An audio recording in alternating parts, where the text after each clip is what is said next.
It's the 8th of January, 2021.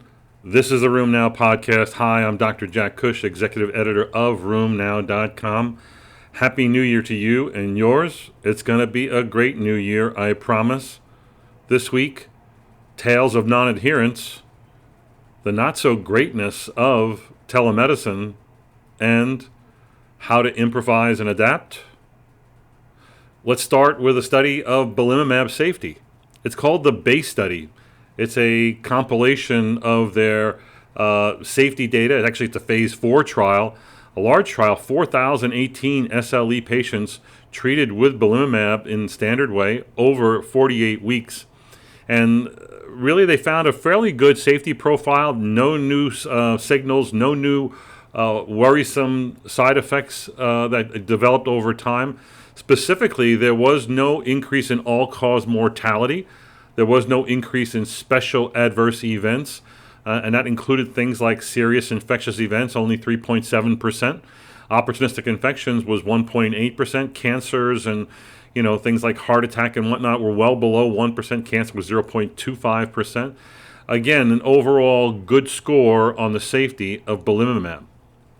Another drug that you may not know a lot about is brodalumab. Brodalumab is the third IL-17 inhibitor, originally developed by Amgen, dropped by Amgen, taken up by another company, taken to the market. It has an FDA approval in psoriasis, and brodalumab is known as Siliq.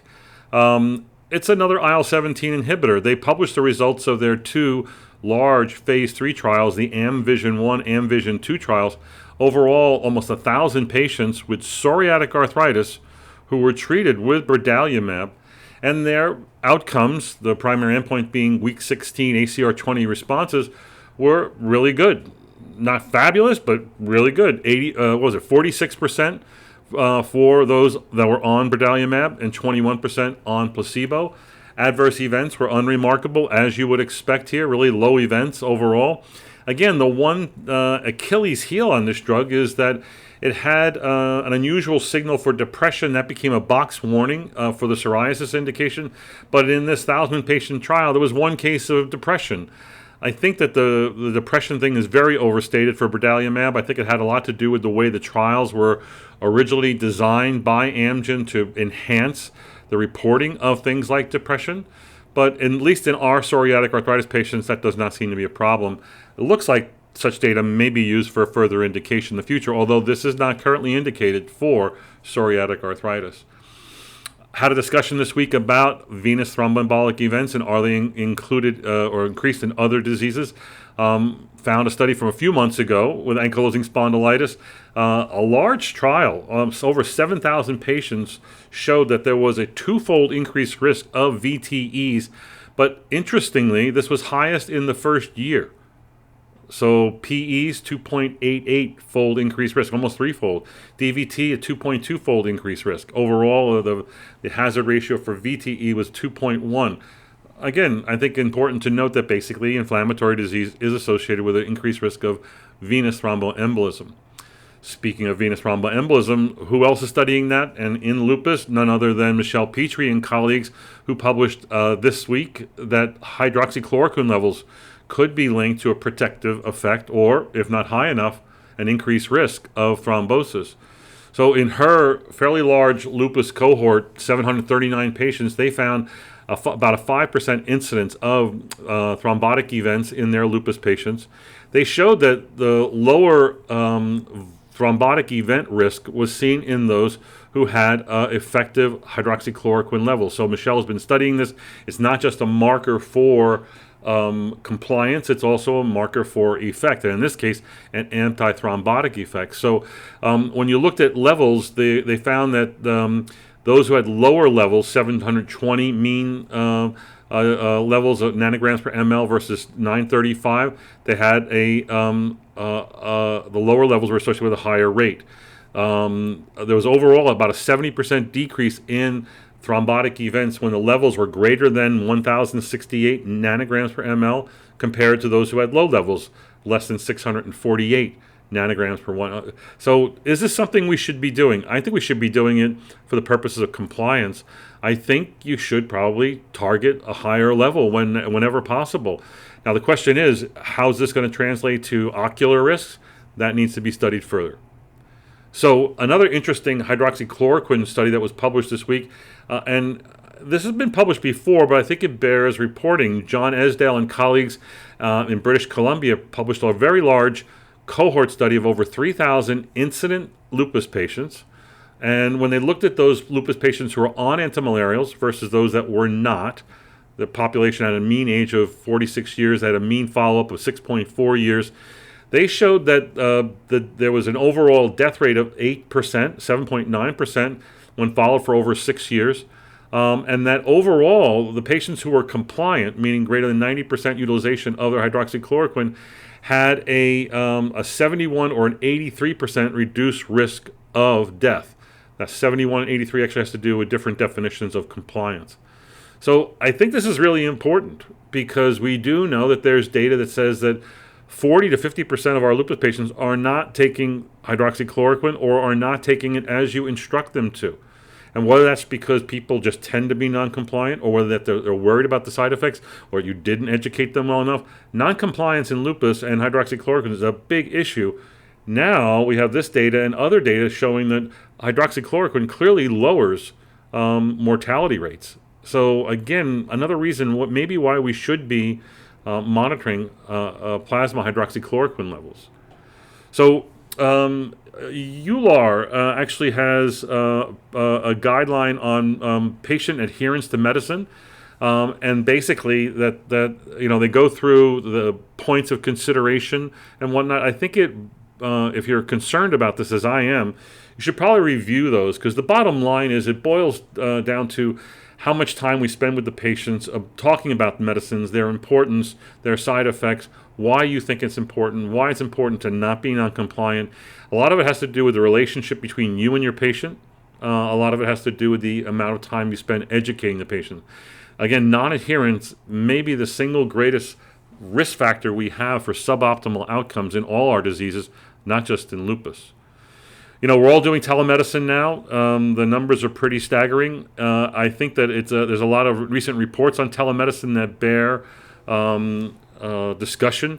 There's a report from the CDC and MMWR, which is the results of a survey done in July, and this comes from the Health Resource Service Administration. They have a ongoing weekly survey of over 1,000 medical centers, really to look at the impact of COVID on medical practice and things that are going on that are COVID related. This particular study did look at utilization of telemedicine, and the bottom line is that urban centers were more likely to provide virtual visits than rural, and the lowest amount of utilization of telehealth was in the South compared to other regions within the country. So overall, about 51% of the centers that were surveyed noted that they were doing less than 30% telehealth visits, that about 45% were doing more than 30% telehealth visits, and that 55% provided of urban centers said that they were providing telehealth compared to 30% in rural centers providing telehealth. Again, the South and rural. So is this a bandwidth issue, an internet access issue, an educational issue, a technology issue? Yes, all of the above. The bottom line is if you want to be good at telehealth, and you should be because you're a zoomatologist, you need to get good at these deficits that we have. Another interesting study comes out of, I think, New Zealand. This is a survey of 1,010 patients that said that telehealth worked best when it was, number one, was a routine. It was routine in your practice and routine for you and the patient. When you were familiar with the patient and the patient's health issues, and that you had a pre-existing relationship with that patient. The surveys with the patient said it was probably less suitable when, number one, the patients were brand new and needed to be seen. Number two, when an examination was required or pivotal to the evaluation. These makes a lot of sense, but bottom line is telehealth should not be used as a first visit unless your sole reason is to figure out whether I'm going to see this patient or not. I believe first visit examinations require good examinations and should be face-to-face. And then subsequent visits can be an intermix of face-to-face and telehealth. I think telehealth does work better when you have a relationship because you understand the patient. You understand that their problem is a hip problem, and you have to figure out how you're going to assess that via video. By the way, telephone medicine is not telehealth. Telephone medicine is dangerous and should be discouraged. There's some interesting COVID reports that have appeared in the literature. I'll just give you two for this week. New England Journal actually has a report of COVID pneumonia that was studied and whether or not tocilizumab was effective in improving outcomes. So these were patients who were not bad, severe patients, but were nonetheless hospitalized with COVID pneumonia. While the use of tocilizumab did not improve survival, it did improve the need for future mechanical ventilation and death significantly. It was only, I think, 12% versus 20%. So again, this is 389 patients who received 2 doses of IV Actemra, and they received their background care, standard of care, versus those who received placebo and standard of care, suggesting again Actemra was good at lowering the rates of mechanical ventilation and death, but not overall survival. Again, a confusing statistic, but many of the studies with IL-6 have been, it's great, but when you look at the outcomes, I find that kind of interesting. Another interesting study comes from northern Italy. Over 2,000 patients in the arthritis clinics there were followed, and they basically compared COVID in their population to COVID in the general population. The general population rate in that region for COVID-19 infection was about 1 to 1.4%. When they looked at their arthritis patients, a low percentage of them developing COVID, not necessarily higher, they showed that for drug use, it was steroids that were independently associated with an increased risk of getting COVID. And it depending on a number of different parameters, the risk was either a 23% increase risk of an adjusted odds ratio of 1.23, or a threefold or 300% increased risk if patients were taking steroids or high dose steroids.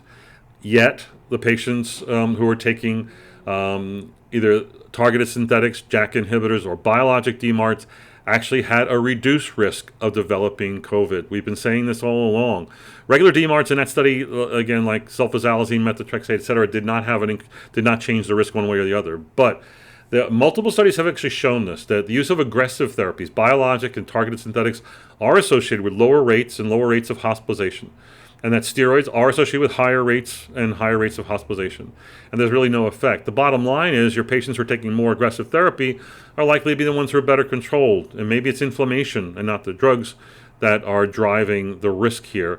Clearly, we do know steroids are probably driving the risk, but then again, steroids are probably a surrogate marker for more aggressive disease. So that's, I think, important studies and very consistent with what we're seeing.